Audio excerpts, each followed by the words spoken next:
in tonight with the latest on the Notre Dame inferno. Efforts are underway to salvage the priceless artifacts that were inside the centuries-old cathedral when it went up in flames. Good evening, I'm Mike Montecalvo. And I'm Shannon Heggie. Among the treasures saved was the cathedral's most sacred relic, the crown of thorns many believe Jesus wore at his crucifixion.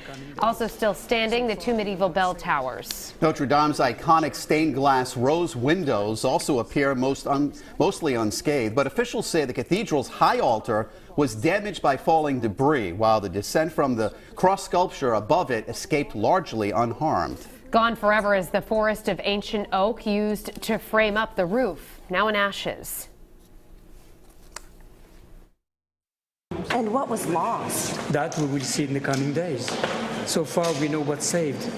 And the majority of Notre Dame is saved because Notre Dame is standing. The biggest risk right now is everything that's on top of the vaults. As long as the vaults hold, the structure should be okay. But you have all the water and you have all the wood debris that's fallen on top, and they weren't made to carry that weight.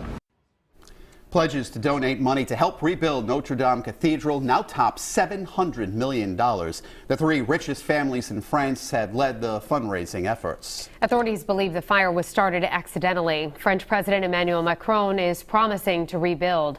Tonight, how the impact of this fire is being felt across the globe. Eyewitness News reporter Caroline Goggin is live at the State House. Caroline? Well, Shannon and Mike, 3,500 miles away from the devastation in Paris, France, this tonight is a sign of support. The Rhode Island State House is a majestic building in and of itself, but tonight, as you can see right here, its dome is lit up in the colors of the French flag to honor Notre Dame, as people around the world, including here in Rhode Island, continue to share memories and support for the fallen masterpiece. Walking past that every single day was a treat to see the colors change, people change. A native of South Africa, now a URI professor, once a resident of Paris. Every single day I saw Notre Dame, and it's something that you don't ever get tired of. Karen de Bruin lived in the City of Lights for 4 years. She says watching Notre Dame's spire crumble in was watching 800 years of history disappear. In Fall River, almost 4 decades ago, devastation at another Notre Dame. I remember standing at the end of my driveway and looking up the street, and it looked like the entire top of my street was in a huge ball of flames. Fall River District Fire Chief Jeff Bacon was just 6 years old in May of 1982 when fire consumed the Notre Dame in Fall River.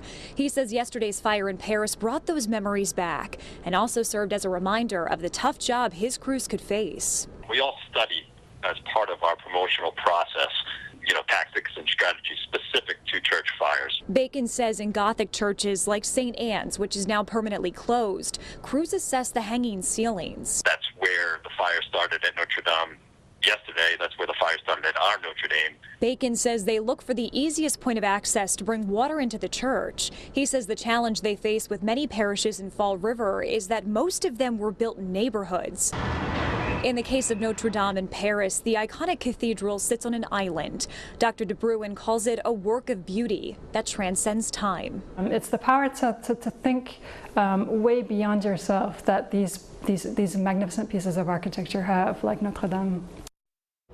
And another local fire department that studies the impact of church fires is the Providence Fire Department. Its union president, Derek Silva, telling me tonight Providence firefighters study the specific construction of churches to both minimize fire spread and ensure the prompt evacuation of occupants. Reporting live in Providence tonight, I'm Caroline Goggin, Eyewitness News.